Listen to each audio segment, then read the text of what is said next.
Hi again, everybody, and welcome to another edition of Around the Town with Chuck. My name is Chuck Guglielmo, a weekly interview show where we talk with interesting people. Last week we had the new principal of the Conneaut High School, Tim Nillen, here, and now this week we have the new principal at Lakeshore Primary, soon to be the new principal at Lakeshore Primary, Wendy Tisch. Wendy, thanks for coming on. Thank you for having me. How excited are you? I am absolutely thrilled and excited. Oh, I can't wait to hear all about this, but before we do anything else, why don't you talk a little bit about yourself and your family and from high school days on up to current position. All right. Well, I've been a second grade teacher here in Conneaut for 10 years, a total of 13 years in Conneaut teaching. So I came straight from college to Conneaut, and I'm originally from Andover. I graduated from Pymatuning Valley High School in 1999. Home of the Lakers. That's right. And I went to Robert Morris University in Pittsburgh, actually, for a business degree, but decided I love children so much I left with an elementary education degree. And you said you taught second grade. So now Yes. Lakeshore Primary, where you will be the principal, that's K through 2? It is pre-K through 2, yes. Oh, preschool, Yes. K1 and 2. We house Lakeshore Primary's preschool as well as Head Start. Okay. And how many students approximately are in Lakeshore? We're a little over 400 students. 400 students, Yes. so you have quite a Yes. group to deal 400 with. kids under 8. Yeah, okay. What other positions have you held in the Conneaut School District? For 3 years, I went to Gateway Elementary and I taught computer technology. My wife thought you were at Gateway. Yes, there we did robotics, Lego robotics. We instilled that program as well as a fine arts program with all the students. And then, like you say, you've been at Lakeshore after you Yeah, left 6 Gateway. years and then 3 years at Gateway and now 3 years back at Lakeshore. How much do you like children? Obviously, you like children a lot. Oh, of teaching, course I like especially in the second grade level, right? Yes, and I have 3 of my own children that are 10, 9, and soon to be 8. What's the toughest part about teaching the younger ones, would you say? The toughest. Or what challenges do they give you? Well, I think just the broad spectrum that they come to us. You know, their home lives are very different, and being able to nurture every talent that they have and foster them to grow as much as they can within themselves and to be independent. When you first got into education, did you think that maybe you'd want to advance to administration? For several years, yes, I have. Ever since I was at Gateway in computer technology, I definitely decided someday I wanted to go that route. And when Mr. Notar had made the adjustments in the administration, it just kind of came a little faster than I had thought it would come to me. Of course, Mr. Notar, we had him on a couple of times, filled in as principal at Lakeshore Yes. this year Yes. for a couple months. While Mr. Kennedy was off. And how did that go? It went really great. He came in very seamlessly, got along great with the staff, and the kids just love him. I know Cindy and I have been commenting on that, how much he's attached to the kids. Yes, it's very genuine. From K all the way up to 12th grade. Yes, Yeah, he definitely has an endearing relationship with all of them. He does, yes. What do you think will be your biggest challenges being the principal at Lakeshore? I think the step from moving as a staff member into that administrative role and those relationships that we've had will definitely be the biggest challenge, but we've already been working through that and it's great, you know. How nice is it to be a principal for the first time in a building you're familiar with and a staff that you're familiar with? That again, being a challenge, but it's also the biggest blessing in itself because I already know the program, I know everybody's strengths and how to utilize those strengths to help us grow as a district. Or our guest last week, this will be all new to him because he's coming from the Buckeye School District as well. What do you want to accomplish? What goals do you want to accomplish at Lakeshore? My first goal is that for the K-3 literacy that we have all students on track when they go into 3rd grade. Right now we're at a D rating for that, and again with the new testing and the new Ohio grade 3 reading guarantee that we really need to work on our kids to send them prepared to 3rd grade so that they can pass that test and so there's no issues with them being held accountable and staying in 3rd grade. When we look at those test scores, from Gateway, then the middle school and the high school, it really starts at Lakeshore, doesn't it? Oh, absolutely. We're the A foundation. lot of people didn't understand it. I really didn't understand it at first till my wife told me that. It really starts there at Lakeshore. Absolutely. I mean, we are the first experience these children have with school. So, of course, the first thing we want to do is create a love of learning for those children and foster a sense of security with them. But also, we really need to hold them accountable and to, raise the rigor that we expect out of them. Mm-hmm. What kind of a disciplinarian do you think you will be? Very positive. My kids always say, Mrs. Tisch, you never yell. How are you going to be a principal? But I think it's, I'm a mother and all those kids are my children. So I think I'll go the same route as I've gone for the last 13 years. It works well so far, so I'll keep that going. And again, I think if you build that positive, nurturing relationship with them, then discipline kind of takes care of itself. Mm-hmm. Obviously, you have a lot of experience with parent-teacher conferences. How would you handle a teacher-student conflict? Well, again, I think through communication and building those relationships even before they happen. But again, through communication, hearing both sides, involving parents as much as we possibly can into a situation, and just kind of hearing the child, hearing the teacher, and resolving together. Mm-hmm. And what about a parent conflict with a teacher or with a And with the a same teacher? thing, you bring everyone together at the table and you hear both sides of a conversation, and we look beyond ourselves and what's best for the child. Mm-hmm. Because again, we're in the business of children, and what's best for children is what we need to be in for. Wendy Tisch is my guest, the new principal to be at Lakeshore Primary this 2016-2017 school year coming up. Wendy, take me right now through a typical day for you. In School. second grade, typical day, the kids come into the classroom and we do some morning work so everybody can get settled in. If there's any conversations they need to have with children, a lot of times these kids come in and we're one of their first interactions of the day with an adult, because as we know as parents, we sometimes need to hurry and get everybody out the door so that parents can get to work. And so sometimes for the kids, this is the first time they can sit down, breathe, tell a story, share what's going on at home. So we have those conversations in the morning. And then we do math. We have a new math program, Engage New York, and we're still working out the tweaks. Some people are enjoying it, some families not so much. But again, we're seeing a lot of growth and a lot of higher level thinking from those children. So we're going to continue that. So we do math, and then we do some language arts, some reading workshop where the children are interacting with text every day at their levels or a little higher level presented by me. And then we have lunch and recess. So the kids get a nice break and just kind of get to decompress before the afternoon starts. And then after that, we do have a really nice intervention and enrichment block where the children can work at their level at skills that they need in order to be successful. That's wonderful. We have seen a lot of growth. Is that new? It is new this year, and it is something that we're going to continue into next year as well, because we've just seen a lot of growth out of these children. We started a new phonics block with some children that could use a little extra work in their phonics, and that seems to be giving us a lot of good results. Mm-hmm.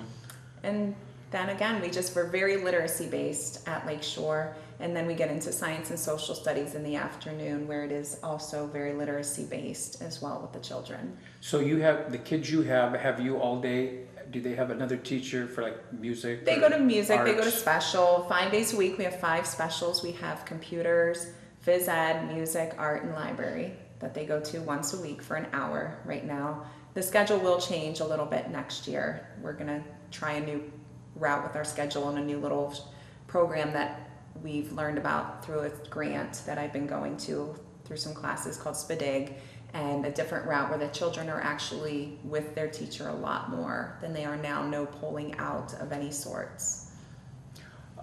What's your thoughts? I think this was the first year that Lakeshore, or that went a little bit later, started school a little bit later in the day. Doing some research on that, it's almost like where I read where the bigger kids, the high school kids, should go a little bit later, and the elementary kids should go earlier. What's your feelings or thoughts on that? Well, I don't have any high schoolers yet, so I'm not sure, but I mean, the research is there that those kids and adolescents definitely need a little more sleep. However, you have to take into account high school athletics, and if those kids were going later, they're getting home later, so therefore they're still not getting to bed at a good time or being able to get their homework done. as well. So again, if you're going to look at a shift like that, you really need to look at the whole system to be able to make something like that work, especially where we are in Conneaut. These kids travel really far to participate in their extracurriculars.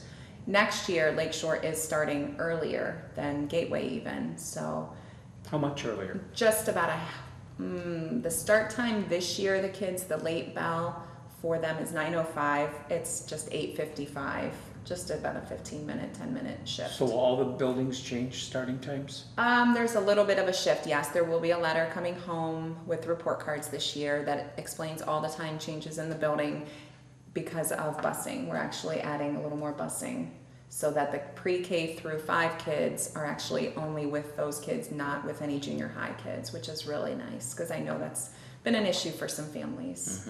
I saw where the next year's school calendar already is out, and you're going to finish the year before Memorial Day next year. We are, yes. Is that a first? It is a At least first. since you've been teaching here? Yes, absolutely. With the shift, the time shift starting a little earlier is because of state testing, so that we can have the kids in a little earlier. But this shift has happened in a lot of city districts, and it's shifting out this way. I know Jefferson today was their last day of school.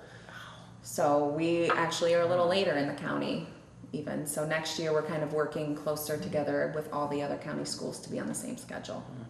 Do you like that? Do you like starting 2 weeks before Labor Day and getting out before Memorial Day? I haven't done it before, so I'm not real sure. It's, I mean, it's but you tough. always started before Labor Day.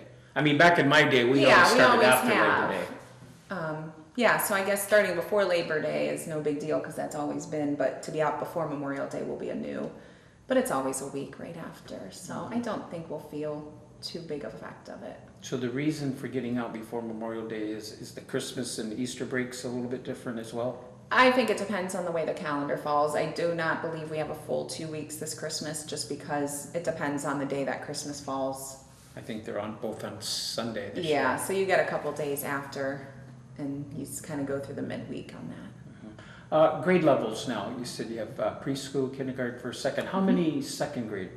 There are classes? six teachers in second grade, 6 teachers in first grade. There are 7 kindergarten teachers, and now next year we just Mr. Notar wrote a grant and we were able to add 14 more seats in preschool, so we will house 3 full-time preschool teachers plus a half-time itinerant preschool where that teacher goes to homes or has children come in for part-time.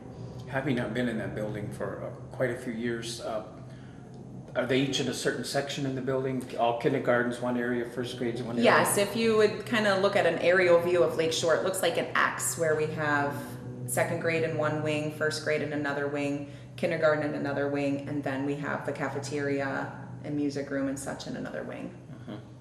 It's a really nice setup because there's little color coding tiles on the floor, so you can always say, well, blue's in second grade, follow the yellow brick road to the lunchroom, because everybody loves lunch. Yeah, really. When the job went up for posting, is this something you bid on right away, or did you give it some thought? I knew right away I wanted to apply for it, yes. This is exciting. It is very exciting. Very exciting. It hasn't even completely settled in yet. When do you think you'll start really getting into it? I've already started. I've been working with the staff and setting up class lists for next year and talking to a couple new staff members that we'll be having and finding their locations in the building. And I've been working really well with Mr. Kennedy and Mr. Notar to get my set next up. question. You've been working with Yes. Jerry Kennedy. Yes, he's been so accommodating and so helpful every day. He's giving me advice and helping me through this process. We got him coming in a few weeks. What about your hobbies, family activities? Oh gosh, well, I'm from Andover. We're trying to get to know Wendy. Yes, I'm trying to get and to I know live on a Wendy. farm, And I'm believe running it or out of questions. not. We have cows and pigs and chickens. Oh, wow. And yes, so we are in 4-H. My children are taking dairy beef feeders to fair. And I'm sorry, did you say you still do live in Andover? yes, Okay. I do. I live out on Stanhope Kellogg'sville Road, so a lot of our kids, that's a familiar road for them down south in Conneaut. So your children go to Andover schools? Yes, they obviously. go to PV. I have a 4th grader, a 3rd grader, and a 1st grader. So you know how their school district is running. So how would you compare Andover and Conneaut as far as... I definitely How things go. educationally were ahead. I know test scores. Conneaut or Andover? Andover is more progressive, or Conneaut's more progressive than Andover. They still run things a little on the old school side of things, where I know when I speak with teachers and staff, they're excited about what we're doing. And through Reading First, many years ago, this is almost 10 years ago now, we were able to instill guided reading and all these wonderful parts of literacy that some districts, including PV, aren't completely into yet. You know, today Conneaut held a professional development for teachers for co-teaching, and that's something we're going to start doing next year at Lakeshore, where we have 2 teachers in the room servicing all of our children so that children aren't pulled out at all, so they stay with their teacher all day. Are you happy with the education your kids get in Andover? Yeah, yes, I'm pleased. But again, I'm someone where education happens all day long, even outside of school as well. How do you support field trips for the little kids? Do you support that at all? I think they're fabulous. I really believe children, especially pre-K through 2, really need to be hands-on learners. And I think children learn so much more when they're completely involved in their activities. And that's something, you know, working as we move forward to work with Mr. Notar about getting field trips back into the schools. And I know it's a financial issue, you know, because you have to realize there's a lot that goes into taking children somewhere with busing and bus drivers and the cost of the field trip itself. As a classroom teacher, do you have a favorite subject you like to teach? I'm a math person. You love math. Love math. That's my master's is in mathematics. You have a least favorite? Writing. Writing. Now, why is that? I don't know. I guess sometimes I feel it's can be too rigid. I really want children to have their creative juices flowing, and sometimes I guess I'm more of a creative writer as opposed to following the writing process and having children, you know, follow one topic. And rather at this level, when they're younger, we just want them to write, to journal. I think that's wonderful writing. On an elementary level, how long do you spend teaching math, English, reading, science? How long are the classes? A typical math, our Engage New York, it's required of 60 minutes, but we definitely go over that. I would guess we're into the 75 minutes of math a day. And literacy, I mean, language arts, it's all day. It's infused. I mean, we even do reading and math, and honestly, I couldn't say there's not a part of the day where reading isn't happening in the classroom for the children. Writing workshop is typically the dedicated time is about a 45-minute block for the children, where the teacher models a lesson and then the children go off and practice and try to incorporate that into their own writing. And then science and social studies, about 30 minutes off and on for each other a day. I don't like science.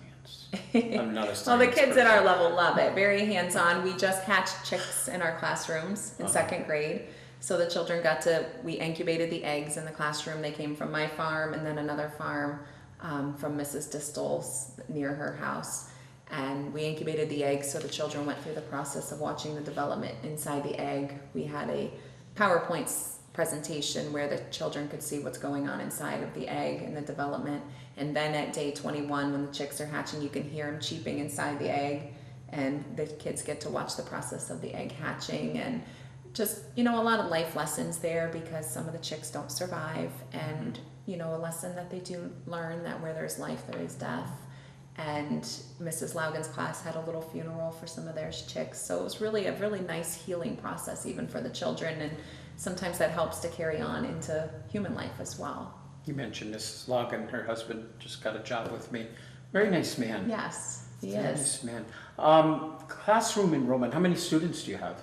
I currently have 21. That's about the average, I would say. For all the 2nd grade or all the? Oh, the whole building. I would say for kindergarten, since they have 7, they have a smaller amount, which to me would make sense, those children. So they're about 18 in kindergarten. So we range from 18 to 24. 1st grade has a bigger class this year, so there's about 24 in each class in 1st grade. What do you consider too many in a classroom? I would say any over 24 for our level is definitely 25. We're kind of pushing it. Okay, very good. Obviously, you are from Andover, and your parents own Harvey Homes. They do. So if you need an RV, you know where to go. So tell us a little bit about that, and Do you help them out still, or are you too busy for that? Growing up in Andover, I actually 2 years ago bought the house that I grew up in so that we could be on a farm with the kids. And before that, my grandparents owned the farm, so the same house has been in the family since the 60s. And so now we're farming with that. And my dad has Black Angus beef, and we just have our 4-H projects and our pigs on another side project. And our chickens are just the product from raising chicks at school. So we do have our own eggs, and our pigs will be our meat. And my family owns an RV business, which has been around for, oh gosh, almost 40 years now. Both of my brothers actually work there and own it with my dad, and my grandma, God bless her, she's 83 years old and still Wow. goes to work every single day. How about that? How nice. It's great. And my That is grandfather great. drives her to work every single day, picks her up every day. He's driving Miss Daisy. That is great. That's wonderful. And it's wonderful because my grandfather picks up my kids if I ever need help and hauls them around. So my grandfather says every day, you know, he's the richest man in the world because he has 6 grandchildren, 6 or 8 great-grandchildren living within 5 miles, and he can see them every day. So it's quite wonderful. That's outstanding. Again, living in Andover, what's it like driving up Route 7 in the I love it. wintertime? I With don't the mind snow? it. I love it. I You have like a 4-wheel driving drive. I do. Doesn't bother you? Not at all. I love it. It's such a peaceful, beautiful drive every day. It gets me ready for work, and then I can drive home and just listen to music or just roll down the windows on a nice day. Like today, I'll drive home with the windows down. Wow. It's wonderful. So what do you do if you have school and your kids are canceled from school? Well, luckily, I do have the family support that my parents live next door. My grandparents live in town. Both of my brothers live within 2 minutes of me. So there's always somebody that I can rely on to watch the children. Or my husband, oftentimes, he works for Roane Township, and sometimes my boys will go ride with him when he plows the roads. Well, this has been fun, Wendy, and I want to wish you a lot of luck. Thank you. And I think you'll do a great job. It was nice meeting you. Nice to meet you. Get to know you a little bit better. And congratulations. Thank you very much. Wendy Tisch was my guest. I was almost going to say Harvey. Wendy Tisch is my guest, new principal at Lakeshore Primary this coming school year. We'll see you next week on Around the Town with Chuck.